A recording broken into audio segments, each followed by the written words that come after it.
Good morning, everyone. Rev here again. It is Wednesday, May the 12th. I hope you're safe and well and blessed this morning. This is the middle of the week, so after today, we're better than halfway through. So I hope you're having a good week so far. And I hope you're ready to be a witness for Jesus today. You'll get the opportunities. I'm going to read to you this morning as we continue on with The Christ of Easter by Calvin Miller.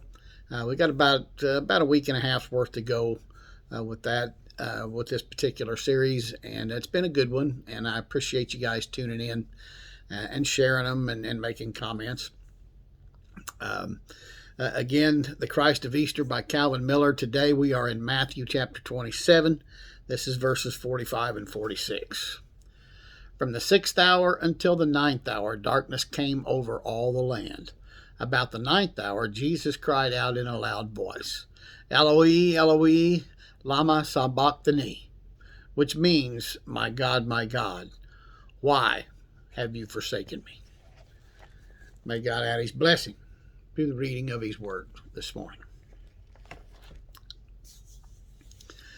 Christ's ordeal had really stretched out, stretched on hour after hour after hour. He'd been arrested. He had been basically cuffed and beaten and stripped and mocked as well as flogged. By this time, agony must have been at its apex. And from this agony, he cries, my God, why have you forsaken me? Let his agonizing cry seem as bold as it really was.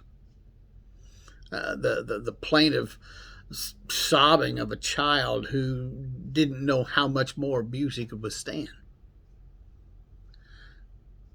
And see, too, the response of his father. From heaven, his longing father reached down toward his hurting son. Brokenness and pain caused this suffering son to reach upward towards his father. Thus, love united these reaching, broken lovers.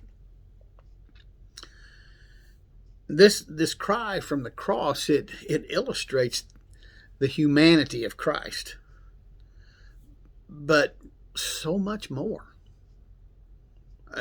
If the human Jesus was hurting in the midst of all this pain, the divine Christ must have remembered all that being Emmanuel meant. This pain-racked cry is from the 22nd Psalm. And in happier times, it had furnished Jesus with many wonderful moments of worship in that little synagogue at Nazareth. As a boy, this psalm was only it was worship liturgy. On the cross, it became part of Jesus' dying appeal to his Father.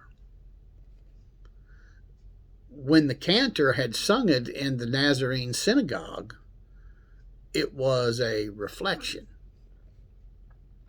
On the cross, it became a throbbing, insistent question from God's broken, bleeding Son. Father, have you forsaken me? If you must have an answer to this 9th hour question, my God, why have you forsaken me? Father, have you forsaken me? The answer is no. God never forsook Jesus, just as Jesus never forsook his Father. God does hate sin. And when Jesus bore the sins of the ages, God felt a remoteness that led him to not look upon his son. But he was with Jesus at every moment of his dying. And best of all, here's Jesus' promise in your hard times.